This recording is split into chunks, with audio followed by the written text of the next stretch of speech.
মুস্তাফিজুর রহমানকে পুরোপুরি মিস করছে চেন্নাই সুপার কিংস। টাইগার পেসারকে ছেড়ে দেওয়ার পরিণাম এবার হাতে নাতে টের পেল মহেন্দ্র সিং ধোনি। কাটার মাস্টারকে হেলা করে এখন ইতিহাসের সবচেয়ে বাজে সময় পার করছে তারা। ইতিমধ্যে টুর্নামেন্ট থেকে ছিটকে গেছে হলুদ জার্সিধারীরা। নিলামে এমন মস্ত বড় ভুল করায় দলকে নিয়ে কঠিন সমালোচনা করলো দুই সাবেক ভারতীয় ক্রিকেটার। চেন্নাইয়ে মুস্তাফিজের অভাবের পরিণাম নিয়ে বাকিটা রিপোর্টে।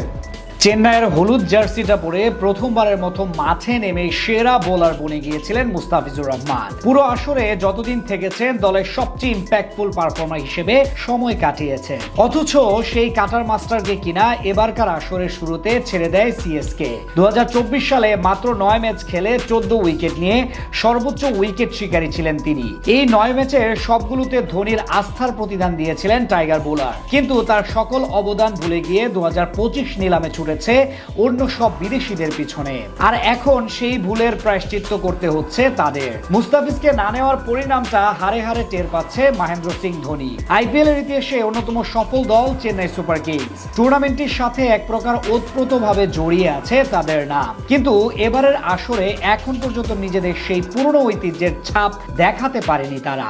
এমনকি ইতিহাসের সবচেয়ে বাজে মৌসুম কাটানোর পথে রবীন্দ্র জাদেজা, মহেন্দ্র সিং ধোনিরা। টুর্নামেন্টে এখন পর্যন্ত 8 ম্যাচ খেলে মাত্র 2 জয়ের বিপরীতে 6টা হেরে এরই মাঝে বাদ পড়ার সংখ্যায় আছে তারা। পয়েন্ট টেবিলের দিক থেকে আছে সবার তলানিতে। এমনকি টানা 5 ম্যাচ হারের বিব্রতকর রেকর্ড গড়েছে মহেন্দ্র সিং ধোনির দল। সেখানে সবচেয়ে বাজে সময় পার করছে বোলাররা, বিশেষ করে বিদেশিদের অবস্থা পুরোপুরি নাজেহাল। 2025 আইপিএল এ দলে টিকে থাকার জন্য মুস্তাফিজের সবচেয়ে বড় প্রতিদ্বন্দ্বী ছিল লঙ্কান পেসার মাথিসা পাথিরানা, যিনি এবারের মৌসুমে 6 ম্যাচ খেলে রান দিয়েছেন 226, উইকেট সংখ্যা মাত্র 7টি। ওভার প্রতি তার রান খরচের হার 10-এর ওপরে। আরেক Aussie pacer Nathan Ellis 1 match খেলে খরচ করেছেন 38 রান। এমন পরিস্থিতিতে মুস্তাফিজকে না নেওয়ার প্রতিফলন এবার বুঝতে পারছে টিম ম্যানেজমেন্ট। দলের সাবেক 2 ক্রিকেটার হরভজন সিং এবং সুরেশ রায়নাও এমনটাই মনে করেন। তাদের মতে নিলামে বড় ভুল করে এসেছে ফ্র্যাঞ্চাইজিটি। অযথা টাকা খরচ করলেও ভালো মানের ক্রিকেটার নিতে পারেনি তারা, যেখানে সবচেয়ে বড় নামটা হবে মুস্তাফিজুর রহমান। টি-20 ক্রিকেটে যিনি কিনা বর্তমানে অন্যতম সেরা পেসারদের একজন। তাছাড়া আইপিএল ও বেশ ধারাবাহিক কাটার মাস্টার। এই নিয়ে হরভজন বলেছেন, সিএসকে এত বড় দল, নিলামে ওদের সামনে বড় ক্রিকেটারদের নেওয়ার সুযোগ ছিল, কিন্তু সেটা করেনি। যেসব তরুণ ক্রিকেটারকে নিয়েছে তাদের মধ্যেও ম্যাচ ঘুরিয়ে দেওয়ার মতো মানসিকতা দেখতে পাচ্ছি না।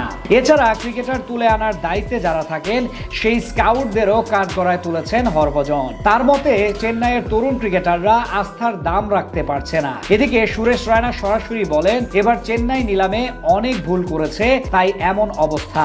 সেখান থেকে বলা চলে মুস্তাফিজুর রহমান সহ আরো যে অপশনগুলো ছিল তা বেছে নিলে হয়তো এমন দিন দেখতে হতো না তাদের।